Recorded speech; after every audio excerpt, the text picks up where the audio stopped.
देवी प्रपन्नार्ति हरे प्रसीद प्रसीद मातर्जगतोऽखिलस्य प्रसीद विश्वेश्वरि पाहि विश्वं त्वमीश्वरी देवी चराचरस्य। भर्खर उदाउँदै गरेको सूर्यको जस्तो कान्ति भएकी अर्धचन्द्रमा जडेको किरीट सरीको मुकुट लगाएकी त्यस्तै गरेर अत्यन्त शोभायमान तीनवटा आँखाले शोभित भएकी मुस्कुराइरहने मुखमण्डल भएकी सदा भक्तहरूलाई वर दिने मुद्रा भएकी अङ्कुश पाश अभय मुद्राले सुशोभित हात भएकी यस्ती भुवनेश्वरी देवीलाई म भजन गर्दछु, म ध्यान गर्दछु, म आराधना गर्दछु, म कोटी कोटी वन्दना गर्दछु। ऋषिले फेरि आज्ञा गर्नुहुन्छ। देवीद्वारा दैत्यपति शुम्भ मारिएपछि इन्द्रादि देवता अग्निलाई अघि लगाएर ती कात्यायनी देवीको स्तुति गर्न लागे। त्यस बेला अभीष्ट प्राप्ति हुनाले तिनको मुख कमल प्रफुल्लित थियो र तिनको प्रकाशले दिशाहरू प्रकाशित भइरहेका थिए। देवताहरू सबै मिलेर भन्दछन्, हे शरणागतहरूको सदा पीडा हरण गर्ने देवी, हामीमाथि प्रसन्न हो। हे सम्पूर्ण जगतकी माता, हे विश्वेश्वरी, विश्वको रक्षा गर। देवी तिमी नै चराचरकी अधीश्वरी हौ। तिमी नै यस जगतकी एकमात्र आधार हौ, किनकि पृथ्वी रूपमा तिम्रो नै स्थिति छ। हे देवी, तिम्रो पराक्रम अलङ्घनीय छ, तिमीलाई कसैले पनि भेट्न सक्दैन। तिमी नै जल रूपमा स्थित भएर जगतलाई तृप्त पार्दछौ। तिमी नै अनन्त बल सम्पन्न वैष्णवी शक्ति हौ, यस विश्वकी कारणभूता परामाया हौ। देवी, तिमीले सारा जगत मोहित पारिराखेकी छौ। तिमी नै प्रसन्न भएपछि पृथ्वीमा मोक्ष प्राप्ति गराउँछौ। हे देवी, सम्पूर्ण विद्याहरू तिम्रो नै भिन्न भिन्न रूप हुन्, जसले जे कुराको ज्ञान परे पनि त्यो ज्ञान तिमी नै हौ। जगतमा जति स्त्री छन् ती सबै तिम्रो नै मूर्ति हुन्। हे जगदम्बे, एउटी तिमीले नै विश्वलाई व्याप्त पारिराखेकी छौ। तिम्रो स्तुति के हुन सक्दछ? तिमी नै स्तवन गरिने योग्य पदार्थभन्दा पनि परश्रेष्ठ तथा परावाणी हौ। तिमी नै परम पुरुष भने पनि तिमी नै हौ। जब तिमी सर्वस्वरूपा देवी स्वर्ग र मोक्ष प्रदान गर्ने हौ अनि यही रूपमा तिम्रो स्तुति भयो। तिम्रो स्तुतिको यो भन्दा राम्रो उक्ति के हुन सक्दछ? बुद्धि रूपले सबैका हृदयमा निवास गर्ने र स्वर्ग एवं मोक्ष प्रदान गर्ने हे नारायणी देवी, तिमीलाई कोटी कोटी नमस्कार छ। कला काष्ठा आदिको रूपमा क्रमशः परिणाम र अवस्था परिवर्तनतिर लैजाने र विश्वको उपसंहार गर्न समर्थ हे नारायणी देवी, तिमीलाई कोटी कोटी नमस्कार छ। हे नारायणी, तिमी सबै प्रकारका मङ्गल दिने मङ्गलमयी हौ, कल्याणदायिनी शिवा हौ। समस्त पुरुषार्थ सिद्ध पार्ने शरणागत वत्सला तीन नेत्र भएकी गौरीलाई मेरो कोटी कोटी नमस्कार छ। हाम्रो कोटी कोटी नमस्कार छ। तिमी नै सृष्टि पालन र संहारकी शक्तिभूता सनातनी देवी, गुणकी आधार तथा सर्वगुणमयी हौ। हे नारायणी, तिमीलाई कोटी कोटी नमस्कार छ। शरणमा आएका दीन र पीडितहरूको रक्षामा संलग्न रहने तथा सबैको पीडा हरण गर्ने नारायणी देवीलाई कोटी कोटी नमस्कार छ। शरणागत दिनार्थ परित्राण परायणे सर्वस्यार्थी हरे देवी नारायणी नमोस्तुते। हे नारायणी, तिमी ब्रह्माणीको रूप धारण गरेर हंस ज्योतिएका विमानमा बस्ने र कुसमिश्रित जल छर्केर कल्याण गर्ने तिमीलाई कोटी कोटी नमस्कार छ। माहेश्वरी रूपले त्रिशूल चन्द्रमा र नाग धारण गर्ने तथा वृषभको पीठमा बस्ने हे नारायणी देवी, तिमीलाई कोटी कोटी नमस्कार छ। मयूर र कालिजले घेरिरहने र महाशक्ति धारण गर्ने कौमारी रूपधारिणी निष्पाप हे नारायणी, तिमीलाई कोटी कोटी नमस्कार छ। शङ्ख चक्र गदा र श्राङ्ग धनुष रूप आयुधहरू धारण गर्ने वैष्णवी शक्ति रूपा हे नारायणी, तिमीलाई कोटी कोटी नमस्कार छ। हातमा भयानक चक्र लिने, दारामा पृथ्वी उचाल्ने बाराही रूपधारिणी कल्याणमयी हे नारायणी, तिमीलाई कोटी कोटी नमस्कार छ। भयङ्कर नृसिंह रूपले दैत्यहरूको वधका लागि उद्योग गर्ने र त्रिभुवनको रक्षामा संलग्न रहने हे नारायणी, तिमीलाई कोटी कोटी नमस्कार छ। निधारमा किरीट र हातमा वज्र धारण गर्ने, हजार नेत्रले गर्दा अत्यन्त जाजल्यमान देखिने तथा वृत्रासुरको प्राणहरण गर्ने भएकी इन्द्र शक्ति रूपा हे नारायणी देवी, तिमीलाई कोटी कोटी नमस्कार छ। शिवदूती रूपले दैत्यका ठुला ठुला सेनाहरूको संहार गर्ने र विकट गर्जना गर्ने हे नारायणी देवी, तिमीलाई कोटी कोटी नमस्कार छ। धाराले गर्दा विकराल मुख भएकी, मुण्डमालाले विभूषित मुण्डमर्दिनी चामुण्डा रूपा हे नारायणी, तिमीलाई कोटी कोटी नमस्कार छ। लक्ष्मी, लज्जा, महाविद्या, श्रद्धा, पुष्टि, स्वधा, ध्रुवा, महारात्रि तथा महाअविद्या रूपा हे नारायणी, तिमीलाई कोटी कोटी नमस्कार छ। मेधा, सरस्वती, श्रेष्ठा, पराभूति, ऐश्वर्य रूपा, बाब्रवी, फुस्रो रंग भएकी अथवा पार्वती, तामसी, महाकाली, नियता, संयम परायणा, ईशा, सबैकी अधीश्वरी रूपिणी हे नारायणी, तिमीलाई कोटी कोटी नमस्कार छ। हे सर्वस्वरूपा, सर्वेश्वरी तथा सबै प्रकारका शक्तिहरूले सम्पन्न दिव्य रूपा हे दुर्गे देवी, सबै भयबाट हाम्रो रक्षा गर, तिमीलाई हाम्रो कोटी कोटी नमस्कार छ। हे कात्यायनी, यो 3 नेत्रले विभूषित तिम्रो सौम्य मुख सबै प्रकारका भयहरूबाट हाम्रो रक्षा गरोस्, तिमीलाई कोटी कोटी नमस्कार छ। हे भद्रकाली, ज्वालाले गर्दा विकराल प्रतीत हुने भयङ्कर र समस्त असुरहरूको संहार गर्ने तिम्रो त्रिशूल हामीलाई भयबाट रक्षा गरोस्, तिमीलाई कोटी कोटी नमस्कार छ। हे देवी, आफ्नो ध्वनिले सम्पूर्ण जगतलाई व्याप्त पारेर दैत्यको तेज नष्ट गरिदिने यो घण्टा हामीहरूको पाप आमाले आफ्ना बालकको नजाति कामबाट रक्षा गरे झैँ रक्षा गरोस्। हे चण्डिके, तिम्रो हातमा सुशोभित खड्ग जुन असुरहरूको बोसोले चर्चित छ, त्यसले हाम्रो मङ्गल गरोस्, हामी तिमीलाई बारम्बार नमस्कार गर्दछौँ। हे देवी, तिमी प्रसन्न भए सबै रोग नष्ट पारिदिन्छौ, रिसाए सबै कामनाहरूको नाश पारिदिन्छौ। जो तिम्रो शरणमा परिसकेका छन् ती माथि विपत्ति आउनै सक्दैन। तिम्रो शरणमा गएका मानिस पनि अर्कालाई शरण दिने हुन्छन्। रोगानशेषानपहं सितुष्टा रुष्टा तु कामान् सकलानभीष्टान्, त्वमाश्रितानां न विपन्नराणां त्वमाश्रिता ह्याश्रयतां प्रयान्ति। हे देवी, हे अम्बिके, तिमीले आफ्नो शरीर अनेक भागमा विभक्त गरेर अनेक प्रकारका रूपहरूले जुन यस बखत धर्मद्रोही दैत्यहरूको संहार गरिदियो, त्यस्तो काम अरू कसले पो गर्न सक्ला। यस्तै तिमीलाई हाम्रो कोटी कोटी नमस्कार छ। विद्याहरूमा ज्ञान प्रकाशित गर्ने, शास्त्रहरूमा आदि वाक्य वेदमा तिमी बाहेक अरू कसको वर्णन छ र फेरि तिमी बाहेक अर्को कुन यस्तो शक्ति छ जसले यस विश्वलाई अज्ञानमय घोर अन्धकारबाट ममता रूपी खाडलमा निरन्तर खसालिरहेको होस्। जहाँ राक्षस महाविषधर सर्प, जहाँ शत्रु चोर डाकु डढेलो छ, त्यहाँ र समुद्रका माझमा पनि साथै रहेर विश्वको रक्षा गर्दछौ। हे विश्वेश्वरी, तिमी विश्वको पालन गर्ने र विश्वरूपा छौ, त्यसैले सबै विश्वलाई धारण गर्दछौ। तिमी भगवान विश्वनाथकी पनि वन्दनीय छौ। जो व्यक्ति भक्तिपूर्वक तिम्रो सामान्य मस्तक निहुराउँछन् ती सम्पूर्ण विश्वलाई आश्रय दिन सक्ने बन्दछन्। हे देवी, प्रसन्न हौ। जसरी अहिले असुरहरूको वध गरेर तिमीले हाम्रो रक्षा गर्यौ, त्यसै गरी सदैव हामीलाई शत्रुहरूको भयबाट रक्षा गर। सम्पूर्ण जनहरूको कल्याण गर। सम्पूर्ण जगतको पाप नष्ट पार। उत्पात र पापको फलस्वरूप प्राप्त हुने महामारी आदि ठुला ठुला उपद्रवहरू शीघ्र नष्ट पार।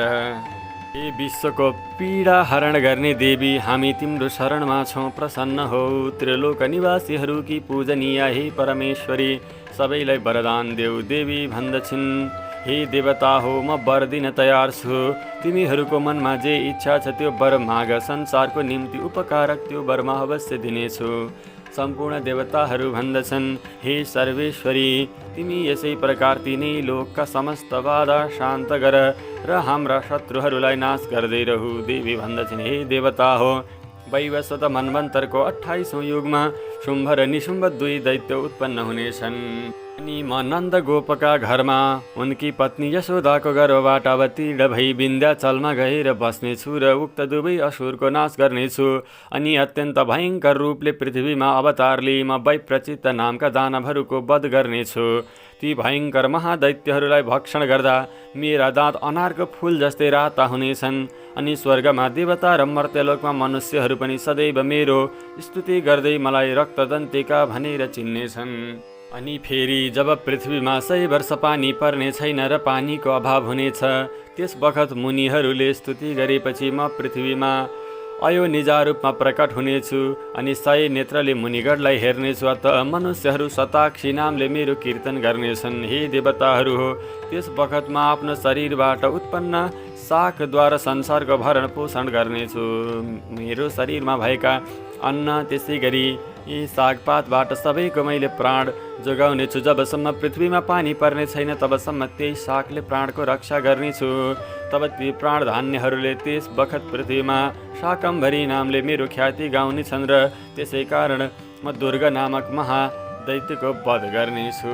तब यसले मेरो नाम दुर्गा देवीको रूपमा प्रसिद्ध हुनेछ। फेरि म जब भीमा रूप धारण गरेर मुनिहरूको रक्षाका निम्ति हिमालयमा बस्नेछु र राक्षसहरूको वध गर्नेछु, त्यस बेला सबै मुनिहरू नतमस्तक भएर मेरो स्तुति गर्नेछन् अनि मेरो नाम भीमा देवीको रूपमा विख्यात हुनेछ। त्यस बेला अरुण नामक दैत्य तिनै लोकमा उपद्रव गर्नेछ। तब म तिनै लोकको हित गर्नका निम्ति 6 खुट्टा हुने असङ्ख्य भ्रमराहरूको रूप धारण गरेर त्यो दैत्यको वध गर्नेछु। त्यो बेला सबैजना भ्रामरी नामले मेरो स्तुति गर्नेछन्। त्यसै गरी जब जब संसारमा दानव विवाद उपस्थित होला, जब जब धर्ममा हानि होला, जब जब भगवानका भक्तहरूले जब जब मेरा भक्तहरूले दुःख पाउलान्, तब तब म अवतार लिएर शत्रुहरूको संहार गर्नेछु। देवीले फेरि पनि भन्दछिन्, हे देवता हो, जो एकाग्र चित्त भएर प्रतिदिन यी मैले भनेका स्तुतिहरूले मेरो स्तवन गर्नेछ, त्यसका सबै बाधा म अवश्य निवारण गरिदिनेछु। जसले दैनिक रूपमा चण्डी पाठको यो महिमा श्रवण गर्नेछन्, जसले कथाहरू श्रवण गर्नेछन्, जसले आफै पाठ गर्नेछन् अथवा पाठ श्रवण गर्नेछन्, उनीहरूको पनि पुण्य प्राप्ति हुनेछ। जुन मधुकैटभको नाश, महिषासुर वध र निशुम्भ शुम्भ संहारको प्रसङ्ग पाठ गर्नेछन्, तथा जो अष्टमी, चतुर्दशी र नवमीमा पनि एकाग्र चित्तले भक्तिपूर्वक मेरो उत्तम महात्म्य सुन्दछन्, तिनलाई कुनै पापले छुनै सक्दैन। तीमाथि पापजनित आपत्ति पनि आउन्नन्। तिनको घरमा कहिल्यै दरिद्रता आउने सम्भावना नै छैन। तिनले कहिल्यै प्रेमीजनको वियोग रूपी कष्ट पनि भोग्नु पर्ने छैन। त्यति मात्र होइन, तिनलाई शत्रुबाट, चोरबाट, डाकाबाट, राजा र शस्त्रबाट, अग्नि र जलराशिबाट पनि कहिल्यै डर हुने छैन। त्यसकारण सबैले यो महात्म्य भक्तिपूर्वक पढ्नु र सुन्नु, यो परम कल्याणकारक छ। यो मेरो महात्म्य महामारी जनित समस्त उपद्रव र दैविक र भौतिक आदि तिनै थरीका उत्पात शान्त पार्नेछ। जुन मेरो मन्दिरमा प्रतिदिन विधिपूर्वक मेरो यो महात्म्य पाठ गरिन्छ, त्यस ठाउँलाई म कहिल्यै छाड्दिनँ। त्यहाँ सदैव म निवास गर्नेछु। बलिदान, पूजा, होम र महोत्सवको अवसरमा मेरो यस चरित्रको पाठ र श्रवण गर्नुपर्दछ। यस्तो गरेपछि विधि जाने पनि नजाने पनि मेरो निम्ति जुन बलि, पूजा वा होम गरिन्छ, जुन व्रत कथा श्रवण गरिन्छ, जुन पाठ श्रवण गरिन्छ, पाठ गरिन्छ, त्यो म प्रसन्नतापूर्वक ग्रहण गर्नेछु। शरतकालमा जुन वार्षिक महापूजा गरिन्छ, त्यस अवसरमा जो मेरो महात्म्य भक्तिपूर्वक सुन्दछ, त्यो व्यक्ति मेरो प्रसादले सबै बाधाबाट मुक्त तथा धन धान्य र पुत्रले सम्पन्न हुनेछ। यसमा कुनै शङ्का छैन। मेरो यो महात्म्य, मेरो प्रादुर्भावका कथा र युद्धमा गरिएका पराक्रम सुन्नाले मनुष्य निर्भय हुनेछ। मेरो यो महात्म्य श्रवण गर्ने पुरुषका, मेरो यो महात्म्य श्रवण गर्ने नारीहरूका शत्रु नष्ट हुन्छन्, उनलाई कल्याण प्राप्त हुन्छ र तिनको कुल आनन्दित रहनेछ। सर्वत्र शान्ति कर्ममा नजाति, स्वप्न देखेमा र ग्रहजनित पीडा उपस्थित भएमा मेरो महात्म्य श्रवण गर्नु। यसले सबै विघ्न र ग्रह पीडाहरू शान्त हुनेछन्। मनुष्यले देखेका दुःस्वप्न शुभ स्वप्नमा परिवर्तित हुनेछन्। शान्ति कर्मणि सर्वत्र तथा दुःस्वप्न दर्शने ग्रह पीडासु चोग्रासु महात्म्यं शृणुयान् मम उपसर्गा श्रमं यान्ति ग्रह पीडाश्च दारुणाः दुःस्वप्नं च निर्भिर्दृष्टं सुस्वप्नमुपजायते। बालग्रहले पीडित बालकका निम्ति यो महात्म्य शान्तिकारक छ, तथा मनुष्यहरूका सङ्गठनमा विरोध पर्यो भने यसले स्थिर मित्रता गराउँदछ। मेरो यो महात्म्य समस्त दुराचारीका बलको नाश गर्नेछ। मेरो सामिप्य प्राप्ति गराउन सक्नेछ। यसको पाठ मात्रले, यसको कथा श्रवण मात्रले राक्षस भूत पिशाचको नाश हुनेछ। पुष्प, अर्घ्य, धूप, दीप, गन्धादि उत्तम सामग्रीद्वारा पूजा गर्नाले, ब्राह्मण भोजन गराउनाले, होम गर्नाले, प्रतिदिन अभिषेक गर्नाले, नाना प्रकारका नैवेद्य अर्पण गर्नाले र दानादि दिने गरेर जो 1 वर्षसम्म मेरो आराधना गरिन्छ त त्यसले मलाई जति खुसी हुन्छ त्यति खुसी मेरो यो उत्तम चरित्रको एकपल्ट श्रवण गर्नाले नै हुन्छ। यो महात्म्य एकैपल्ट पनि श्रवण गर्नाले पाप नाश गरेर आरोग्य प्रदान गर्दछ। मेरो प्रादुर्भावको कीर्तन समस्त भूतबाट रक्षा गर्दछ। मेरो युद्ध विषयक चरित्र सुन्नाले दुष्ट दैत्यको संहार गर्दछ। यसको श्रवण गरेपछि शत्रुको भय रहन्न। हे देवता हो, तिमीहरूले र ब्रह्मर्षिहरूले जो मेरो स्तुति गर्यो तथा ब्रह्माले जुन स्तुति गरे ती सबै कल्याणमय बुद्धि प्रदान गर्दछन्। वनमा, एकान्तमा, बाटोमा, डढेलोमा, त्यस्तो ठाउँमा भएमा, निर्जन स्थानमा, डाकाको घेरामा या शत्रुको फेलामा परेमा अथवा जङ्गलमा बाघ वा जङ्गली हात्तीले लखेटेमा, रिसाएको राजाको आज्ञाले बधवा बन्धनको स्थानमा लैजाँदा वा महासागरमा डुङ्गामा बसेपछि ठुलो हुरीले डुङ्गा हल्लिएमा, डरलाग्दो युद्धमा शस्त्र प्रहार हुँदा अथवा वेदनाले पीडित हुँदा र सबै भयानक बाधाहरू उपस्थित हुँदा जो मेरो यी चरित्रको स्मरण गर्दछ त्यो मनुष्य सङ्कटबाट मुक्त हुनेछ। मेरो प्रभावले सिंह आदि हिंसक जन्तु पनि नष्ट हुन्छन् र डाका तथा शत्रु पनि मेरो चरित्र स्मरण गर्ने व्यक्तिदेखि परैबाट भाग्दछन्। ऋषिगणहरूले भन्दछन् यति भनेर प्रचण्ड पराक्रम हुने ती भगवती चण्डिका सबै देवतालाई हेर्दा हेर्दै त्यहाँबाट अन्तर्धान भइन्। ऋषिले राजनलाई भन्नुभयो अनि सबै देवता पनि शत्रु मारिनाले निर्भय भएर पहिले जस्तै यज्ञभागको उपभोग गर्दै आफ्ना आफ्ना अधिकार र कर्तव्यको पालना गर्न लागे। संसार नै विध्वंस पार्ने महाभयङ्कर देव शत्रु शुम्भ निशुम्भ सङ्ग्राममा देवीद्वारा मारिएपछि शेष सबै दैत्यहरू पाताल गए। राजन, यसरी अम्बिका देवी नित्य भएर पनि बारम्बार प्रकट भएर जन्म लिँदै उनै जगतको रक्षा गर्नुहुन्छ र प्रार्थना गर्नाले सन्तुष्ट भई विज्ञान र समृद्धि प्रदान गर्नुहुन्छ। हे राजन, महाप्रलयमा महामारीको स्वरूप धारण गर्ने ती महाकाली नै यो समस्त ब्रह्माण्डमा व्याप्त छिन्। तिनै बेला बेलामा महामारी हुन्छन् र तिनै अजन्मा भएर पनि सृष्टि रूपमा प्रकट हुन्छन्। ती सनातनी देवी नै समयअनुसार समस्त जीवको रक्षा गर्दछिन्। मनुष्यको अभ्युदय हुने बेलामा उनै लक्ष्मीको रूपमा स्थित भएर उन्नति दिन्छन् र अभावमा दरिद्रता बनेर विनाशको कारण हुन्छन्। फूल, धूप र गन्धादिले पूजन गरेर उनको स्तुति गर्नाले ती धन, पुत्र, धार्मिक बुद्धि र उत्तम गति दिन्छन्। भक्तहरूका लागि अत्यन्त परम कल्याणकारी छन्। भक्तले मागेको कुनै पनि कुराहरू, कुनै पनि मनोकामनाहरू पूर्ण गराउन उनी पछाडि हट्दैनन्। ऋषिले फेरि भन्नुभयो, हे राजन, यसरी मैले तिमीलाई देवीको उत्तम महात्म्य वर्णन गरेर सुनाएँ। यो जसले यो देवीको महिमालाई धारण गर्दछन्, श्रवण गर्दछन् उनीहरू अत्यन्त पुण्यमा प्राप्त हुँदछन्। जो यस जगतलाई धारण गर्दछन् ती देवीको यस्तै प्रभाव रहेको छ। त्यस्तै उनी विद्या अथवा ज्ञान उत्पन्न गर्दछन्। भगवान विष्णुकी महामाया स्वरूप ती देवीद्वारा नै तिमी यो वैश्य र अन्याय विवेकी व्यक्ति पनि मोहित हुन्छन्। हे राजन, तिमीहरू आफ्नो घरबाट दुःख पाएर जङ्गलमा आएका थियौ। राज्य लुटिएर दरबार लुटिएर जङ्गलमा आएका थियौ, परन्तु माताको यो लीलाले तिमीहरूलाई यतै खिचेर राख्दछ। हे महाराज, तिमी उनी परमेश्वरीको शरणमा पर, राज्यको अब लोभ नगर। देवीको आराधना गरेपछि मनुष्यलाई भोग, स्वर्ग र मोक्ष प्रदान हुन्छ। अनि मार्कण्डेय नाम गरेका ऋषि भन्दछन्, मेधा ऋषिको यस्ता वचन सुनेर राजा सुरथले उत्तम व्रत पालन गर्ने ती महाभाग महर्षिलाई प्रणाम गरे। ती अत्यन्त ममत्व र राज्य हरणले साह्रै खिन्न भइसकेका थिए। हे महामुनि, विरक्त भएर ती राजा तथा वैश्य तत्काल तपस्या गर्न हिँडे। ती जगदम्बाको दर्शन गर्न भनेर ती माताको महिमा सुनिसकेपछि कति बेला देखौँला भनेर नदी तटमा बसेर तपस्या गर्न लागे। ती वैश्य देवी सूक्तको जप गर्दै तपस्यामा प्रवृत्त भए।